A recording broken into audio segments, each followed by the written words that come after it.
तो जनगणना में ली गई सूचना और वो सब सार्वजनिक अधिकार भी नहीं है। और दूसरी तरफ ये प्रश्न भी है कि आपने कानून क्यों नहीं बनाया। समझ से परे है कि इस तरह के जनहित के लिए जो काम किया जा रहा था उसको क्यों रोका गया है, ये समझ से बाहर की।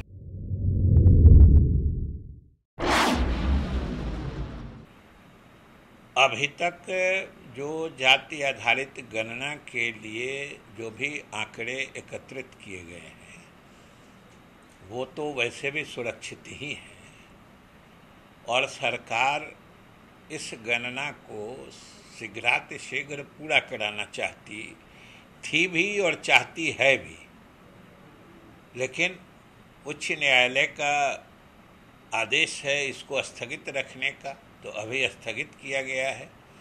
लेकिन आप देख रहे हैं कि बिहार सरकार और हमारे मुख्यमंत्री जी हर हाल में इस गणना के कार्य को पूरा कराना चाहते हैं। इसके लिए जो भी इसके कानूनी उपाय हो सकते हैं वो सब सरकार की तरफ से किए जा रहे हैं।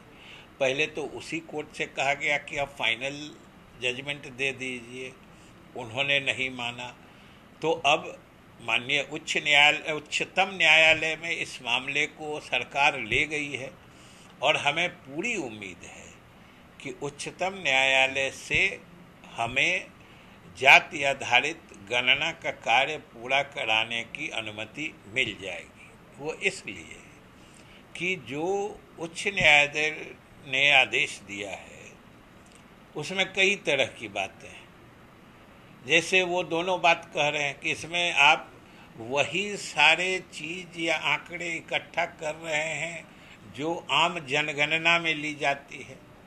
आप वो आदेश पढ़िएगा, उसमें ये भी लिखे हैं। तो सवाल है कि आम जनगणना में जो आंकड़े या जो सूचनाएं सरकार संग्रहित करती है और उससे निजता के अधिकार का हनन नहीं होता है और लोगों की कोई गोपनीय सूचना सार्वजनिक नहीं हो पाती है, तो वही सूचना अगर जाति आधारित गणना के लिए एकत्रित की जाएंगी तो उससे निजता का अधिकार का कैसे हनन हो जाएगा।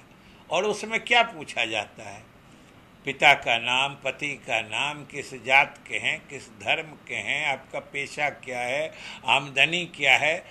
इसमें कौन सी ऐसी एकदम से गोपनीय सूचना है। ये तो आम सूचनाएं हैं और उच्च न्यायालय ने स्वयं कहा है कि ये सभी सूचनाएं वैसी ही हैं जैसी जनगणना में ली जाती हैं। तो जनगणना में ली गई सूचना और वो सब सार्वजनिक होती हैं, तो अगर उससे निजता के अधिकार का हनन नहीं होता है तो फिर राज्य सरकार वही सूचना लेती है तो उसे निजता का अधिकार का हनन कैसे होगा। दूसरी बात है कि उन्होंने यह भी कहा कि विधानमंडल ने अगर सर्वसम्मति से प्रस्ताव पारित किया तो उसने कानून क्यों नहीं बनाया। दूसरी तरफ उसी आदेश में यह भी कहा गया है कि राज्यों के विधानमंडल के अधिकार क्षेत्र से बाहर है ऐसा कानून बनाना। अब इस पर तो उच्चतम न्यायालय देखेगा कि एक साथ दोनों बातें कैसे हो सकती हैं कि विधानसभा या विधानमंडल को अधिकार भी नहीं है और दूसरी तरफ ये प्रश्न भी है कि आपने कानून क्यों नहीं बनाया। और सबसे बड़ी बात है कि जाति आधारित गणना का आज प्रसंग है, इसकी आवश्यकता है।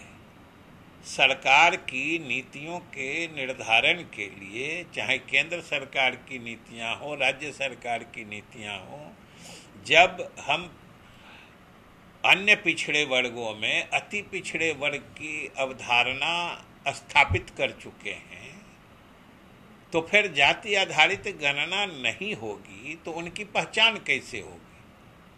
अगर आप आर्थिक रूप से कमजोर वर्गों के लिए, जो हर वर्ग के हो सकते हैं, आरक्षण का प्रावधान कर रहे हैं, जो केंद्र सरकार भी कर रही है, तो अगर जाति आधारित और आर्थिक गणना, किसी भी समाज या व्यक्ति के आर्थिक स्थिति का भी आकलन इस गणना में कराया जा रहा था, तो ये सब तो आवश्यक जानकारियां थी।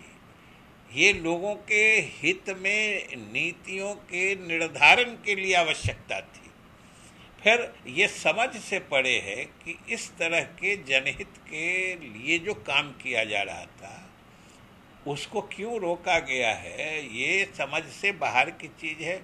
और हम लोग सरकार की तरफ से पूर्ण उम्मीद है कि उच्चतम न्यायालय जरूर इस मामले को देखेगा और हमें ये कार्य पूरा करने की अनुमति देगा। क्या कुछ कानून बनाने की भी तैयारी चल रही है? क्या विधानसभा में नहीं, आवश्यकता पड़ेगा तो कानून बनाया जाएगा। और हमने तो कहा ना कि जो भी आवश्यक कदम होगा वो सरकार उठाएगी, क्योंकि माननीय मुख्यमंत्री जी और सरकार हर हालत में इस कार्य को पूरा कराना चाहती है। जो भी इसके आवश्यक वैधानिक उपाय होंगे वो किए जाएंगे।